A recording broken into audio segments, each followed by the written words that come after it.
అందించిన ఆరోగ్యం పాడైతే నిజాం ఆసుపత్రికి తరలించబడి 13వ రోజు దీక్ష చేరుకొని చచ్చిపోయే దిశకు పోయి సావునోట్లో తలకాయ పెట్టి కూడా పోరాటం చేసి రాష్ట్రాన్ని మనం సాధించుకున్నాం. రాష్ట్రం వచ్చిన కొత్తలో చాలా ఇబ్బందికర పరిస్థితులు ఉండేవి. కరెంటు కోతలు, కాలిపోయే మోటార్లు, పేలిపోయే ట్రాన్స్ఫార్మర్లు, అందని సాగునీళ్లు, మంచినీళ్లు, చాలా ఇబ్బందులలో తెలంగాణ రైతాంగం చెట్టుకోవలు గుట్టకోవలు ఉన్నటువంటి పరిస్థితి ఉండేది. దాన్ని నివారించాలని కోడి రెక్కల కింద తన పిల్లలను కాపాడుకున్నట్టు రైతాంగాన్ని మనం కాపాడుకున్నాం. ఒక పాలసీ పెట్టుకున్నాం. రైతు కులం లేదు, ఎవరికి భూమి ఉంటే వాళ్ళు రైతు. అన్ని వర్గాలలో రైతులు ఉంటారు.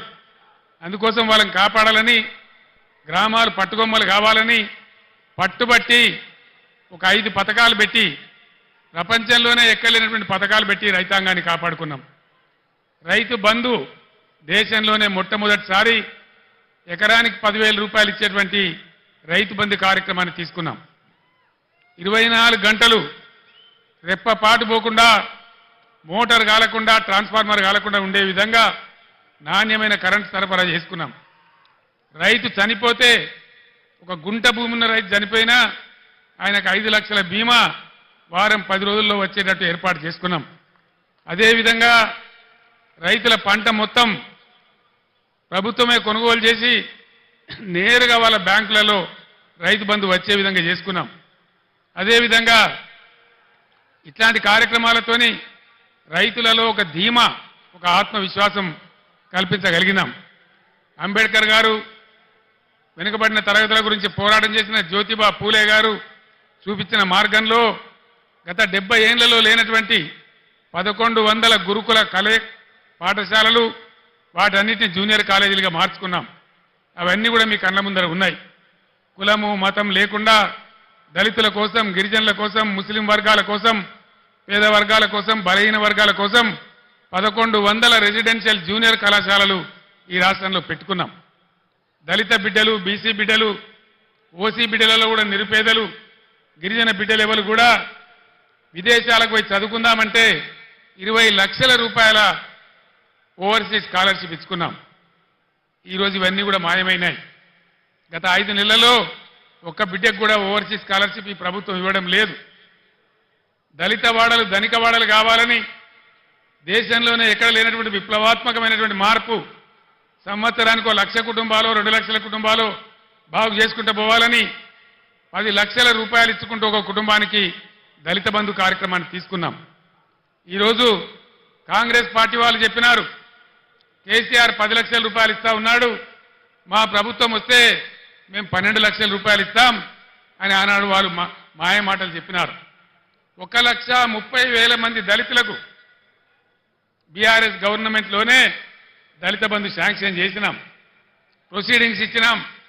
డబ్బులు జిల్లా కలెక్టర్లకు పంపించినాం. 12 లక్షలు ఇస్తామని నమ్మబలికిన ఈ కాంగ్రెస్ ఏం చేసింది? ఈరోజు ఒక్కలకు కూడా ఇవ్వడం లేదు. 10 లక్షలు కూడా ఇవ్వడం లేదు. 12 లక్షలు కాదు, కలెక్టర్లకు వచ్చినటువంటి డబ్బులు అకౌంట్లన్నీ ఫ్రీజ్ చేసి ప్రభుత్వం వాళ్ళ డబ్బులు వాపసు తీసుకున్నది. నేను ఒక్కటే మాట మీకు మనవి చేస్తా ఉన్నా, దయచేసి దళిత సమాజంలో ఉండే మేధావులు, దళిత యువత మీరు తీవ్రంగా ఆలోచన చేయాలి. మౌనంగా ఉంటే మన సమస్యలు పరిష్కారం కావు. పోరాటం చేయకుండా ఇది రాదు. నేను ప్రభుత్వానికి కూడా హెచ్చరిక చేస్తా ఉన్నా, 1,30,000 మంది దళిత బిడ్డలను నేనే స్వయంగా తోడుకొని వచ్చి సెక్రటేరియట్ పక్కన అంబేద్కర్ కాడ దీక్ష బట్టి మీ మెడలు వంచి అవన్నీ కూడా వాళ్ళకి ఇప్పిస్తామని మనవి చేస్తా ఉన్నా. ఇవాళ దళిత బిడ్డలకు నేను మనవి చేస్తా ఉన్నా, మరో ఎలక్షన్ వచ్చింది, పార్లమెంట్ ఎలక్షన్. 5 నెలలు గడిచినాయి. కాంగ్రెస్ పార్టీ హామీ ఇచ్చి మీ గ్రామాలకు, మీ మండలాలకు, మీ పట్టణాలకు వచ్చే కాంగ్రెస్ నాయకులను మీరు నిలదీయండి, అడగండి. ప్రజాస్వామ్యంలో మనకు హక్కున్నది. ఏమయ్యా మా దళిత బంధు ఏమైంది? మా ప్రొసీడింగ్స్ ఎందుకు రద్దు చేసిండ్రు? మీరు 12 లక్షలు ఇస్తామన్నారు కదా, అవి ఎక్కడ పోయినాయి అని చెప్పి నిలదీయండి, అడగండి అని చెప్పి నేను మనవి చేస్తా ఉన్నా. ఇవన్నీ మనం మౌనం పాటిస్తే కాదు. సందర్భం వచ్చినప్పుడు స్పందించాలి, అడగాలి, నోరు తెరవాలి, పోరాటం చేయాలి. అప్పుడే సాధ్యమవుతుంది. దానికోసం రేపు మీ ఎంపీ కాబోయే జ్ఞానేశ్వర్ గారు మొత్తం బీఆర్ఎస్ పార్టీ మీకు అండగా ఉంటుందని కూడా నేను మీ అందరికి హామీ ఇస్తా ఉన్నా.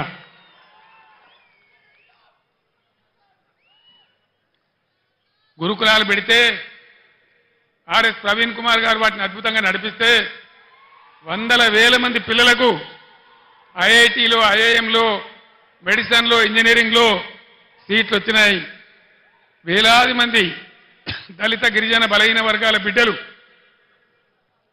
ఓవర్సీస్ స్కాలర్షిప్ తీసుకొని విదేశాలలో విద్య కూడా చేస్తూ ఉన్నారు. కులము, మతము ప్రసక్తి లేకుండా కళ్యాణ లక్ష్మి ఇచ్చినాం. ఈ ప్రభుత్వం ఏం చేసింది? కాంగ్రెస్ పార్టీ ఏం హామీ ఇచ్చింది? కేసీఆర్ ₹1,00,000 ఇస్తా ఉన్నాడు, మా ప్రభుత్వం వస్తే తులం బంగారం కూడా కల్పిస్తామని చెప్పినారు.